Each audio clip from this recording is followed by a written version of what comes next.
बिस्मिल्लाहिर्रहमानिर्रहीम। आज की वीडियो आपके सामने जो पेश कर रहा हूँ मैं, वो इलाके दरबंद जो सबका दरबंद के मुतालिक बड़ी लंबी दास्तां है इसमें, और उसके मुतालिक आपके साथ गुफ्तगू करूँगा मैं। ये तरबेला झील की पुरसुकून सतह के नीचे एक पूरी दुनिया दफन है।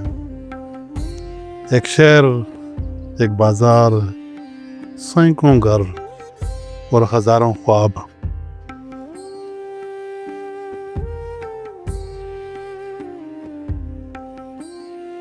ये कहानी पुराने दरबंद की, इस शहर की जो 1974 तक जिंदा था, सांस लेना देता था, फिर पाकिस्तान की तरक्की के लिए हमेशा के लिए खामोश हो गया।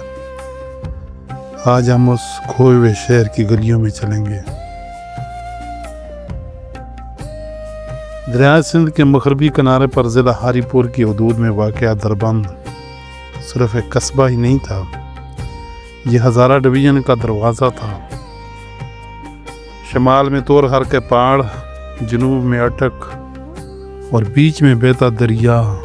इसकी सबसे बड़ी ताकत इसका माले वकूफ़ था। कदीम शहरा रेशम के ज़ैली रास्ते यहाँ से गुजरते थे। काबुल, कश्मीर और वस्ती एशिया से आने वाले ताजर काफले बाहर पड़ाव डालते हैं और फिर पंजाब के मैदानी इलाके का रुख करते हैं। अंग्रेजी सा जीटी वैगन्स ने 1840 में लिखा कि दरबंद दरिया सिंध पर एक अहम गुजरगाह है जहाँ कश्तियों का पुल बांधा जाता है।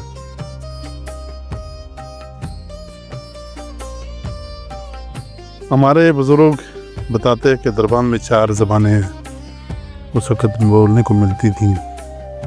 हिंदको जो हमारी अपनी ज़ात, पश्तो भी बोली जाती थी, गोजरी बोली जाती थी और कुछ मिली जुली पंजाबी। 1858 से 1969 तक दरबंद रियासत अम्ब का दारुल हुकूमत रहा।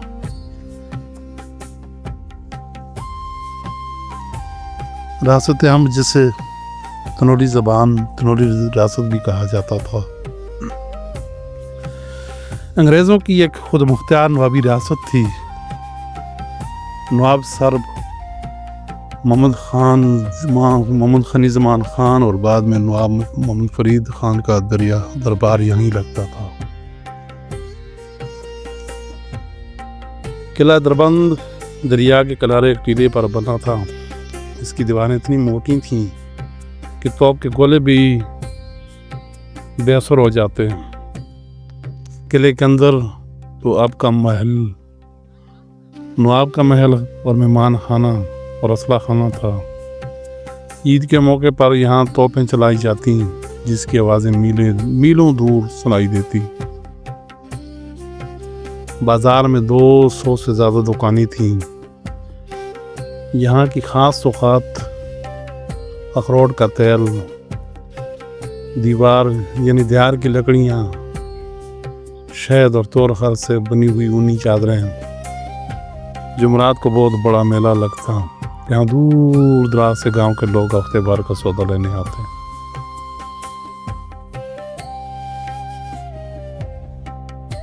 हमारे एक दोस्त हमें बताते हैं कि मैं 8 साल का था जब आखिरी बार ईद का मेला देखा। लकड़ी के झूले, मिठाई की दुकानें, दरिया के किनारे कबड्डी के मुकाबले। उस वक्त कोड़ी बड़ा मशहूर था, दगड़ पे खेलते थे। वो शौर आज भी कानों में गूंजता है।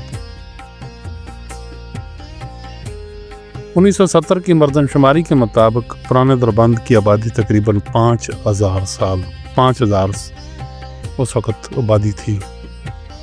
ज़्यादातर लोग तनौली, गुजर, सैयद और अवान कबाइल से थे।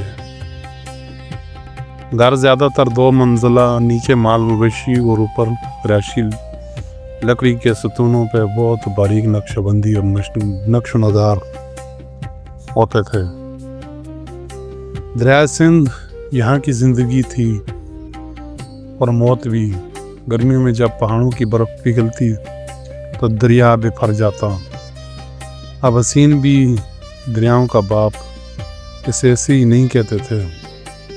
کشتی رانی یہاں کے لوگوں کا خون میں تھی۔ ملاح جنہیں بانوی کہا جاتا تھا، مانا وہ دریا کو اپنے ہتھیلی کی طرح جانتے تھے۔ تعلیم کے لیے گورنمنٹ ہائی اسکول دربند تھا جو 1920 میں بنا۔ مسجد جامع مسجد دربند 300 سال پرانی بتائی جاتی تھی۔ اس کا مینار سے پورا شہر نظر آتا تھا۔ ہم دریا سے پانی بھر کے لائیں، شام کو چھت پر بیٹھ کر دو پہاڑوں پہ ڈوبتا سورج دیکھتے، لگتا تھا وقت رکے۔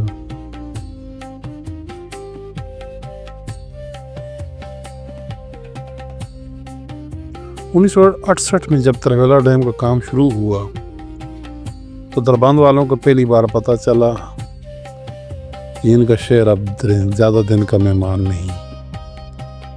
حکومت نے نیا دربند بسانے کا وعدہ کیا اور فی گھر معاوضہ دیا، مگر معاوضہ زمین کا تھا، یادوں کا نہیں، محبتوں کا نہیں، پیاروں سے جدائی کا نہیں تھا۔ 1974 کا مونسون تربیلا جھیل پہلی بار مکمل بھر گئی۔ پانی آہستہ سیڑھیوں پر چڑھتا ہوا بازاروں میں داخل ہوا۔ پہلے تو یہاں تمہارے دادا کی دکان تھی، یہاں امید کی نماز پڑھتے تھے۔ یہ کھنڈرات نہیں، یادوں کی کتاب کے ورق ہیں۔ پرانا دربند ہم سے پوچھتا ہے، کیا ترقی کی قیمت نہیں ہوتی؟ تربیلا ڈیم نے پاکستان کو روشنی دی، زراعت کو پانی دیا، اس کی قیمت دربند جیسے کئی شہریوں نے چکائی ہے۔ آج وہ شہر صرف بزرگوں کی کہانیوں، چند پیلی تصویروں اور سردیوں سے ابھرتے ہوئے پتھروں میں زندہ ہے۔ پرانا دربند مرا نہیں، وہ صرف سو گیا ہے گہرے پانیوں کی گود میں۔ جب تک اسے یاد کرنے والے زندہ ہیں، وہ زندہ رہے گا۔ اپنے بزرگوں سے اپنے علاقے کی تاریخ ضرور پوچھیے، کیا کو جب یادیں مر جاتی ہیں تو قومیں مٹ جاتی ہیں۔